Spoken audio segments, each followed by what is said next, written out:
The field.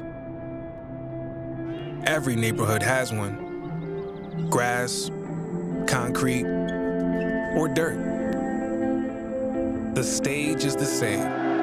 The rules, unwavering. And the goals, beautiful. It goes in! Improbable scenes! It's where the dream begins to achieve the ultimate victory. The underdogs have prevailed once again! One cup, open to all. There is a celebration in Orlando. Now, America's oldest soccer tournament is back. Oh, it's incredible!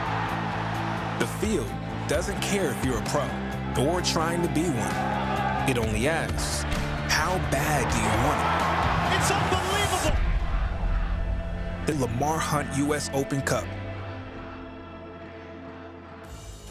Welcome into the round of 16 draw for the 2023 Lamar Hunt U.S. Open Cup. Happy to have you with us this afternoon alongside former German pro Devin Kerr. I'm Joe Malfi, your host for this one today. And Devin, it was a terrific round of 32. So many close games, but the biggest thing that stuck out to me, last year's champions, last year's runners-up are done. Modern era starts in 1995. It's only the third time in the modern era that we've seen the reigning champion one and done. But on the positive side of things, there's 16 teams remaining in the Open Cup, 12 of which have never seen a championship. There's a good chance we're going to get a first-time winner. I actually expected a little bit more theatrics, if you will, dramatics, but you uncovered an interesting stat. It felt different this year because there weren't as many upsets in the early round this year as there were last year, but I know we get caught up in Sacramento's run last year. When we got to this juncture, round of 16, it's almost exactly what it was last year. Last year we had 13 MLS teams, 3 lower division sides. This year it's 14-2, so it's just about the same as we take a look now and meet the teams that are making up our round of 16 here.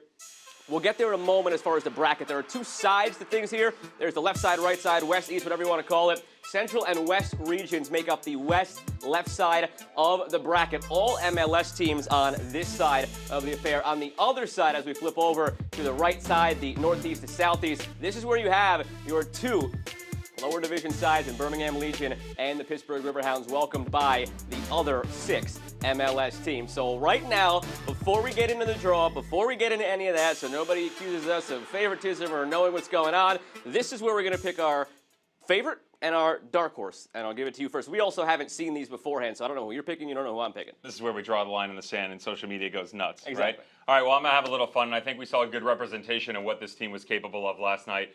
My favorite's FC Cincinnati. I love what Pat Noonan has been able to bring to the organization over a year and a half now, and the big thought process for that team this year was about finding a way to be gritty, to be grindy, find a way to grind out results, and they've done that. They've done that without the actions up top from their striking core. So whether it's Acosta or Brandon Vazquez getting going, finding a way for Sergio Santos to be a compliment, they still found a way to get results. I like in rotation that they can go and get it done. My dark horse is actually the Columbus Crew. And the reason being is that I love Wilfried Nancy and what he's brought to the Crew.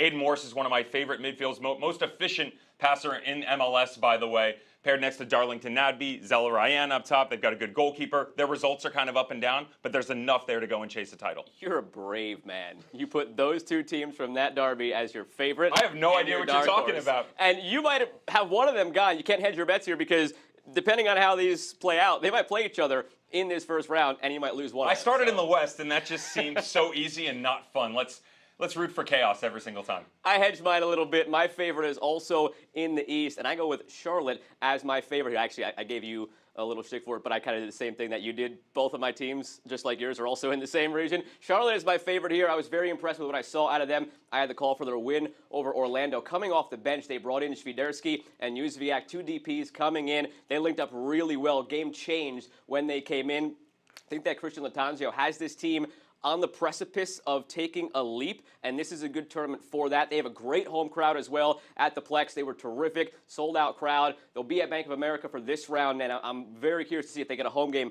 what they can do with it. And then I'll go with Birmingham Legion as my dark horse, a team that I know you rate very highly out of USL Championship, and they have the pieces. They have a lot of MLS veterans. Juan Agudelo comes to mind, and they have a coach who loves this tournament. And You talk about some MLS teams who maybe don't necessarily put their best foot forward at all times in this tournament. Tom Sohn, as the coach of this Birmingham team, wants it. He won it as a player twice with Chicago. He won it once as an assistant coach as well in New England. So he wants it. The team has the talent, and that's my dark horse. Yeah, the runner-up actually in D.C. as well. Don't forget about that. And exactly. Attacking talent. Add Enzo Martinez into the mix. All of a sudden, Tyler Pasher is there. They can play a little bit. So we'll see how those look after we get to the bracket. And for how this will all work today, Commissioner David Applegate. Thank you, Joe. Thank you, Devin. We've set the cards aside until 2024, and the lottery balls return for the round of 16 and quarterfinal draw. Every team's venue is available to host each round coming up, so today's proceedings will be straightforward.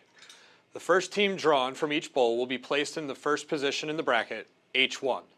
This team will be home in the round of 16, and winner of this team's round of 16 game will host in the quarterfinal.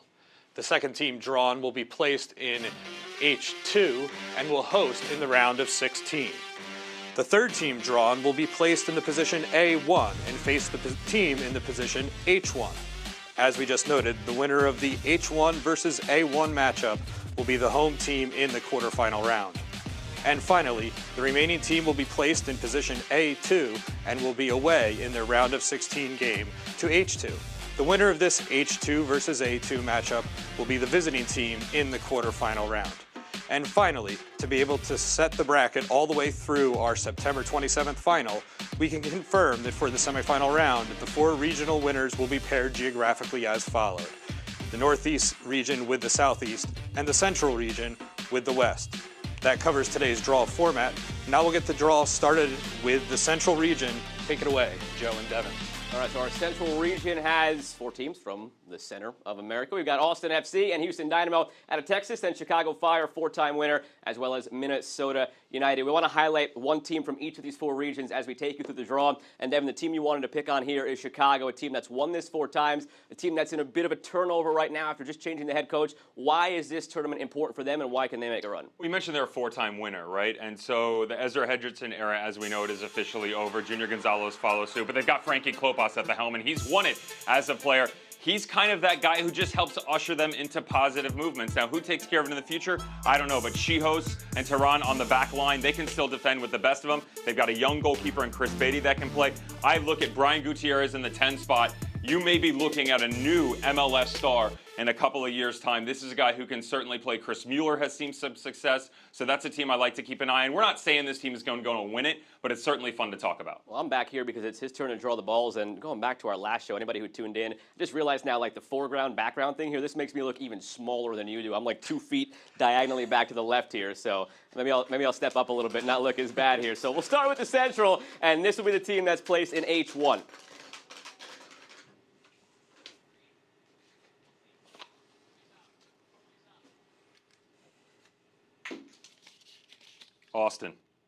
Austin's got a great home environment. This is a team that you know wants to do well in this tournament right now. They've struggled out of the gates in MLS, and they lost in Champions League, upset in that first round against Violet of Haiti. So you know they want to put their best foot forward here. This next one will be for H2.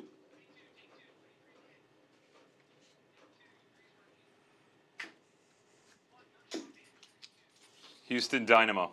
So both Texas teams hosting. They're a team who's won this as well. And Ben Olsen, their head coach, has won this as a player as well. They barely got through last night. They won 1-0 against Sporting Kansas City, and they were down a man from the 35th minute onward, so did well just to get here. And they actually lost to SKC last year, so they avenge that loss this year. So this will be for A1, which means this team, even though they're not hosting the first game, could host the quarterfinal beyond the round of 16. Chicago Fire. They will visit Austin FC, and again, David mentioned it before, this is how it'll work. H1, A1, whoever wins that matchup will host in the quarterfinal. So either Austin or Chicago will host in the next round, and this has only one possibility here if we've filled these correctly, and it is Minnesota in the last spot against Houston. So there you have it, our matchups here in the Central region. Austin hosting Chicago. You've got Minnesota visiting Houston. Out of these 2 matchups, what sticks out to you? Well, there's a combination of things. Number one, you have to look at teams that have the willing to chase a bit. And we've never really seen in the past. In this game, it's hard to go, well, they're going to go and chase a tournament, right? It's kind of hard to figure out. So The thought is home and away is a big thing for me. You know, you take a look at the graphic and where things are going to be and how these teams are going to play themselves out. I'm not exactly sure some of these teams know what their identity is. I know that's scatterbrained a little bit, but you look at a team in Minnesota United, we saw in 2019 under Adrian Heath, with a squad that was a solid 13 or 14 players deep, make a run all the way to the final. Houston, Dynamo, Austin, two teams that to me could easily be playoff teams. They're just struggling for an identity. You mentioned Austin struggling out of the gate. Western Conference semis last year. They have goals, they have good play. Driussi is still there, Fagundes, there's no question whatsoever. But how does that look like on a regular basis? The chemistry seems off a little bit. We talked about the Chicago Fire and Houston Dynamo. Hector Herrera, Artur, they can score a little bit. All of these teams right now are just looking to find a way to put one foot in front of the other. I still go back to the fact that this could be a tournament that you chase. It gives you positive results that help bump you into league play. Because if you look at their league standings right now in MLS, most of these teams are at or just below the playoff line. It's all very tight right now in the standings as well in the league. So just because a team is in 12th, maybe they're only a couple of points out of being in 6th. But that's where we are at this juncture, and it's time to go ahead and meet the teams from the Northeast. You've got the two teams from Ohio that Devin picked as his favorite and his dark horse in Columbus and Cincinnati. And you've got New York Red Bulls and the Pittsburgh Riverhounds. And the team we want to highlight here is this Riverhounds team. They did something they've never done before in this last round. That's go on the road to beat an MLS team when they took down New England Revolution by a 1-0 scoreline. Hell is real. But I'm not talking about the rivalry game between the Columbus Crew and FC Cincinnati. It actually comes off the win for the Pittsburgh Riverhounds at New England Revolution. It's their second ever win against an MLS team. It's their first on the road. I look at this team, and I said coming into last round before the draw, this team under Bob Lilly, they have the makings to go for a cup run.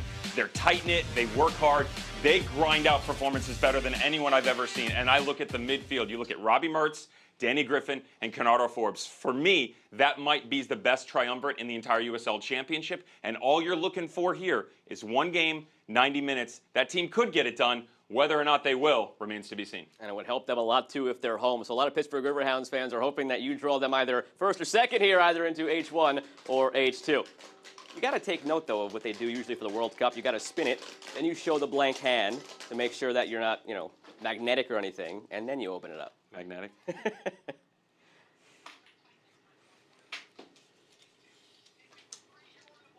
New York Red Bulls will be the first team hosting here in H1. Another team like we talked about before, the Chicago Fire, who right now is in a state of flux. Troy Lesesne is their head coach on an interim basis.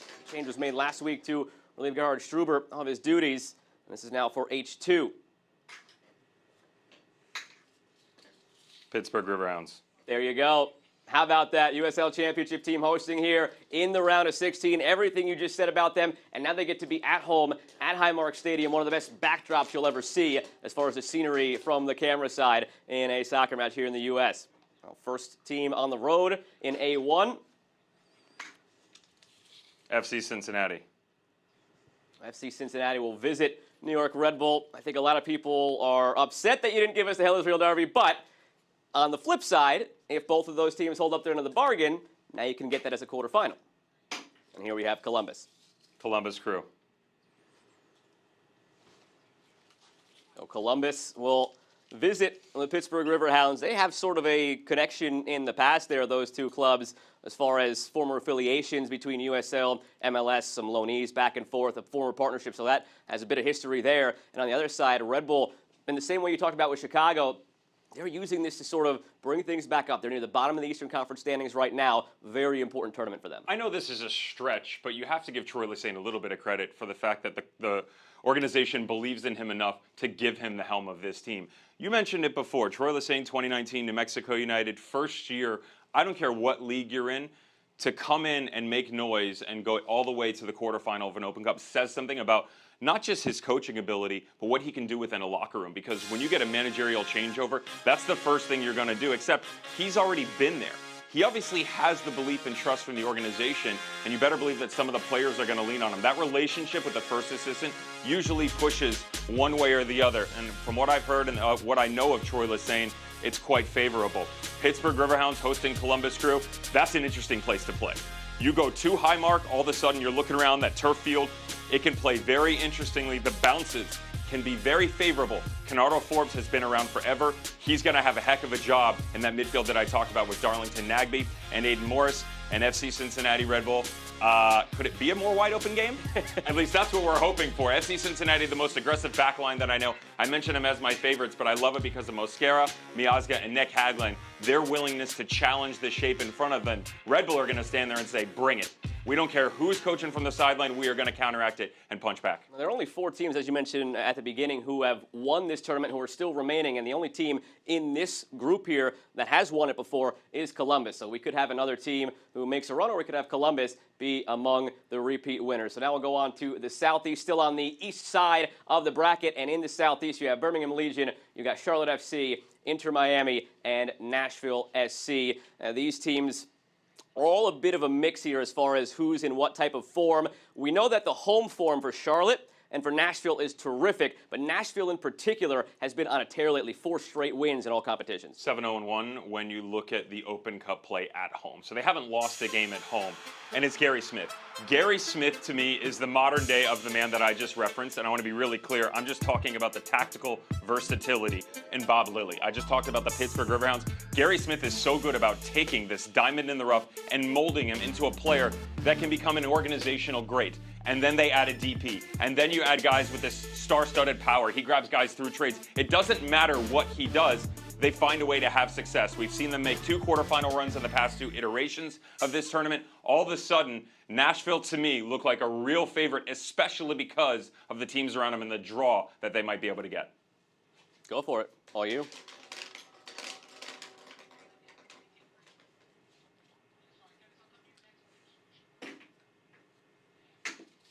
Birmingham Legion. H1 Birmingham Legion, my dark horse here from USL Championship. They get a great turnout there at their stadium. Very devout fans. And again, a team that has a lot more MLS veteran talent than many will realize. And maybe you'll come to know that here with this lookout.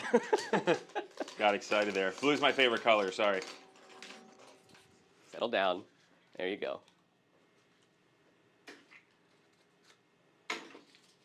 Inter Miami. H2. So we know that Inter Miami will host, and we know that Birmingham Legion will host. So Nashville and Charlotte, I guess I gave it the kiss of death. The 2 teams that I said have been terrific at home and have great home crowds. Both of them will be going on the road in some capacity here.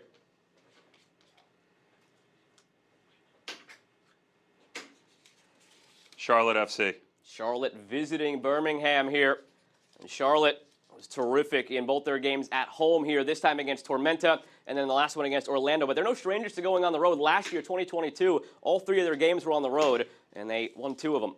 Nashville SC.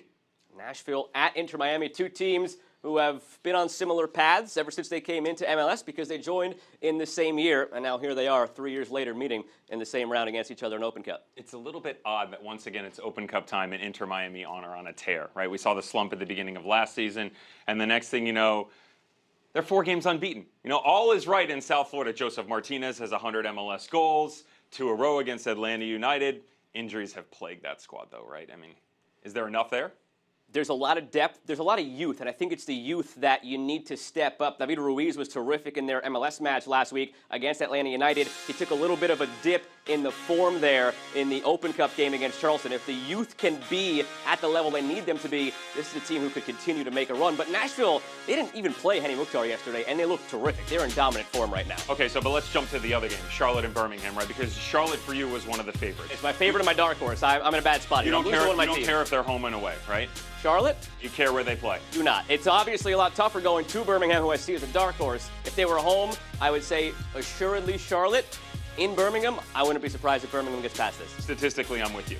The difference is it does feel different when they're at home. I just got an opportunity to experience this environment last weekend, and sitting down with Ashley Westwood, he talked about how special it is with the fans there. There is something different, and to travel to Birmingham, I'll tell you, man, I don't like that draw for them at all. Not going to be easy. That's, of all the possibilities here, I guess you wouldn't have liked to go to Nashville because Geodis is a fortress, but after that, you probably didn't want to go to Birmingham if you were Charlotte. And for a team in Charlotte that is, you know, I mentioned identity earlier. They have their own philosophies. They know how they want to attack. Health has been a problem for them, but you're challenging a team in Birmingham Legion, Fanuel Kavita, Kernali on the back line. Trevor Spangenberg has done a really good job in goal and taking over from Matt Van Okel. The midfielders, we talked about Enzo Martinez earlier. I always said coming into this season and previous years that my issue with Birmingham Legion was getting a number 9. I don't have an issue anymore because they didn't just go get one. They have a couple of pieces that can score goals for them. Martinez is still creating. You're not recreating in the aggregate. Everybody's stepping up. Can they balance it with league play? That'll be the question. That's what we got to find out. And now we take it to our final region, the West. You've got Colorado, Real Salt Lake, and then you've got the two LA teams. We'll see how this goes as far as the draw, and I know a lot of people want to see El Tráfico perhaps, and right now one side of El Tráfico with the LA Galaxy, it's a team right now that is in a bit of an odd state. They're hoping again to use this, as so many other teams, as a vault ahead. Greg Vanney has won this as a player before, and you know what it means to this club. Well, we were discussing this before coming on air, that the Cup provides teams opportunity, right? And we want to turn this into a positive. And for LA Galaxy, who have won this twice, they've also finished runner-up 2 other times. I mean, that was a 7-year stretch where, they were one of the top 2 teams when it came to an Open Cup finish. They've got talent. They've still got Chicharito, Mark Delgado in the midfield, Ricky Puig, of course. And if they can formationally figure out some more chemistry, this team does have the ability to make a run in this tournament. I still go back to balance as well for sure, but whether or not they can do the two, we just saw this recently. Sporting Kansas City last year, they really struggled in domestic play in MLS. And yet, Peter Vermees got them all the way to an Open Cup semifinal. Don't put it past LA Galaxy for them to push themselves to greatness. Wouldn't be a shock at all. Go ahead.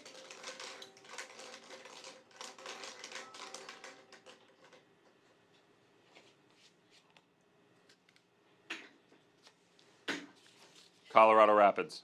Colorado gets the first host slot here. As with so many of the MLS teams right now, they're just in such a awkward state right now, in the middle of the standings, up and down. See who the other host team is.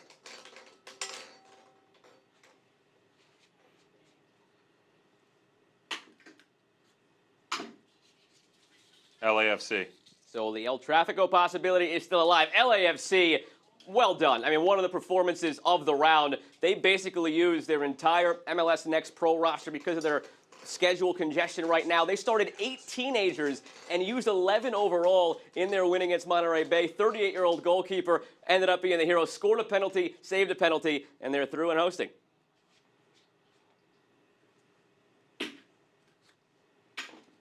Real Salt Lake. There's a lot of people who at the moment think that you are a hero. There's a lot of people at the moment who think that you somehow finagled this, because with Real Salt Lake visiting Colorado, it means we have LA Galaxy. El Tráfico in the round of 16. LA Galaxy going to LAFC to see if they can, as you mentioned, just use this as a way to forge their way forward here through a tough time for the organization. So let's start with the Colorado Rapids. A little bit of white noise coming out in the past 24 hours, but you have to push past that, okay? And as you take a look at the bracket and what it could be for these teams, the Colorado Rapids have talent. There's no doubt about that. They also tactically are kind of trying to find themselves. We've seen them play in a 4, in a 3. They've over-pivoted on one side. Young Marcanic that can play as an outside back position, utilizing him within the midfield. The question's going to be the elephant in the room. It's Max. I have to say it, and what that looks like for them going forward, because he's such a pivotal piece for this team, working back to front. You've got Diego Rubio, Michael Barrios, both of them have won this tournament before. Jonathan Lewis all of a sudden is finding form once again. This guy was almost unplayable at certain points in time of the season last year. He's got 3 goals. That's tied for first in MLS. This team can play a little bit, but can they do it against Real Salt Lake? And Real Salt Lake, a team that they don't have that noise. They have the belief within their manager, Pablo Mastroeni, and they've got depth. Is the quality of that overall team good enough, though? And in the other matchup here, El Tráfico, LAFC, at the moment, it's very hard to argue that they are among, if not the greatest team in MLS history. Easy. Cup winners last year. I know you're older than me, and you go back a little further. No, not this season. I mean, just this stretch of play right now. Won the last MLS Cup, won last year's Supporters' Shield, on the brink of winning perhaps CONCACAF Champions League. They could have all 3 of those in their back pocket at the same time right now. But do they have the depth to go ahead and have that success here in Open Cup as well? It's a lot of competitions to be handling. I'm with you on that. And just be careful, because people started to talk about this with Toronto a couple of years ago. That didn't work out for them in Champions League against Chivas. I agree with you. LAFC is incredible. There's no doubt about that. But they haven't won Champions League yet, and they haven't taken down an Open Cup title yet. And yes, it's Vela, and it's Denny Bouanga. And there's no doubt about the fact that this team can go and beat anybody whenever they want. Is the depth there? I think it is. I do. Now you just got to go out and perform. Diego Palacios, Cheeky Palacios playing at an all-time another level. They're still waiting for Maxime Crépeau to come back. I mean, It's all over the place for this team. And yet, that belief, that little spark for LA Galaxy, imagine how poetic and storybook written would it be for them to be the team that says, no way, no how. And don't sleep, though, on this LAFC team because, again, 8 teenagers in the starting 11, used 11 overall, and they went out there against a very strong Monterey Bay team coached by Frank Yallop after they just upset the San Jose Earthquakes, and they won. It took it in penalties. It was dramatic until the end, but they got through. The kids are all right. They've got a lot of talent, a lot of homegrowns, a lot of youth internationals, whether it's El Salvador, Mexico, the U.S. There's a lot of young talent there. They're refining it, and right now it's a bit raw, but it's all there on a given night. Notice that neither one of us picked them to win, though. You know why I didn't do it? Because of fixture congestion. Exactly. Yeah, I'm worried about balancing everything. We talk about the depth being there, but there is such thing as burnout too. You push so hard, so long for something that the next thing you know, if this team can push through Champions League and if this team can get to an Open Cup final, you're not talking about a couple of months. You're coming through 12 months of a calendar year where they have been in another stratosphere. Not saying they can't do it. That's just why we didn't pick them as our winner. Absolutely. I exactly echo everything you said about LAFC. And we'll take a look now at the full bracket in all its glory. As we said at the top, the Central, the West on the left side, the Northeast, the Southeast on the right side. Straight through the whole way in terms of the matchups. The only thing to remember here, Austin FC, Chicago Fire, whoever wins that. Same thing with Red Bull Cincinnati, Birmingham Charlotte, and then Colorado Real Salt Lake. Those are the teams you could have a chance to go ahead, depending on who the H1 and A1s are, who can go ahead and win in the next round. So there's your bracket for you, and we'll go ahead now and ask you the important question. We saw who you picked as your favorite and your dark horse at the beginning. Do you still believe that they have the right path to go ahead and do what's necessary? Well, obviously, things are a little bit twisted here, and that's okay. Not the end of the world because we know that the Pittsburgh Riverhounds aren't in the West region. Not the end of the world. But if you ship them over, if I look at my favorites, I still like the draw for FC Cincinnati because as you take a look at the bracket, Red Bull, Cincinnati Crew, they're going to be on the bottom right. To me, the East side is very much in favor of either one of those teams, at least when it comes to my favorites, because the Crew or Cincinnati, they're probably the ones coming out of that region, right? And then all of a sudden you look up and go, okay, well, the rest of those teams, they're struggling a little bit. It's also easy for us to sit here and Monday morning quarterback it because it's the middle of May. Like, we're having a conversation about a game that may occur in September. That's a really difficult thing to do. I mean, coming into this about 45 minutes before, I almost took my guys down in Houston just because I like the genetic makeup of the team. You know, I believe in Ben Olsen and the project that they have there, and their results to me, although have been up and down, I've seen glimpses of play that might have been good enough. And I said, you know what? I'm going to put a fire to the whole thing. Let's go. Hell Israel. That's what makes things so interesting here because you don't know what form these teams are going to be in by the time we get to these dates. And we'll remind you now of all of those dates here. May 23rd and 24th is your round of 16. A couple of weeks after that, you get the quarters. Then you have the long summer layoff with all the competitions going on to the semifinals in August and all hoping to play for the title on September 27th. That'll do it for us here for the round of 16 draw. We thank you for tuning in this afternoon. For my partner Devin Kerr and the Commissioner David Applegate, I'm Joe Malpa saying enjoy the rest of the Lamar Hunt U.S. Open Cup.